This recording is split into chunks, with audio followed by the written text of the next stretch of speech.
What is IRS Tax Topic 151 and what does it mean? Keep watching to find out what you need to know. IRS Tax Topic 151. There are two reasons why you might receive an IRS letter addressing Section 151. These include the IRS is reducing the amount of your tax return. The IRS is withholding your tax return in its entirety. In either case, the IRS is holding your money back because the agency believes that you owe funds toward a particular account. Reasons. By definition, this practice is called a tax return offset. The IRS can enact it for a number of different reasons. You might receive an IRS Topic 151 notice if any of these conditions apply to you. You have unpaid taxes. You haven't paid all of your child support payments. You took out federal student loans and defaulted on the payments. To help cover the costs of these unpaid amounts, the IRS will deduct the payments you owe from your tax refund.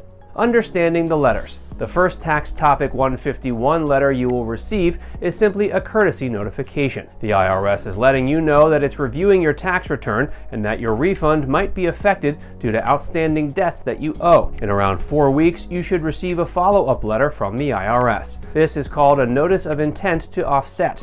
In this notification, the agency will list all of the documentation and information it needs from you to finish processing your return. It will also update you on the status of your Tax Topic 151 consideration. In the second letter, you'll learn whether the IRS has decided to continue pursuing this classification or if it's decided to drop it after investigating your tax account more closely. If the IRS decides to continue with the classification, you'll get a more detailed explanation that clearly outlines why it's made this decision. You'll also learn the precise action that the IRS plans to take against your account. Finally, the second letter will also define the options that you can choose to take in response to the letter.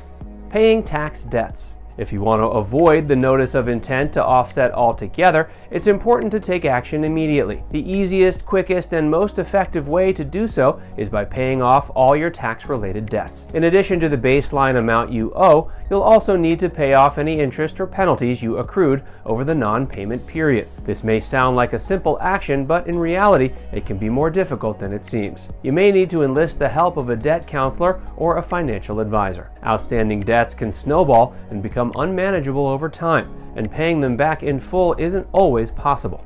Appealing. You may receive the letter, read through the details, and understand why the IRS is taking this action. Or you might decide that you disagree with some or all of the points. In that case, you are within your rights to appeal the notice. Before you take action, it's wise to contact a team of experienced tax attorneys. These legal professionals will understand how to appeal to the IRS and can help you navigate these next steps. It's important to gather the right information, complete the correct forms, and work with the right people to maximize your opportunity for a successful appeal. Contact us today for help. And if you enjoyed this video, be sure to like, comment, and subscribe.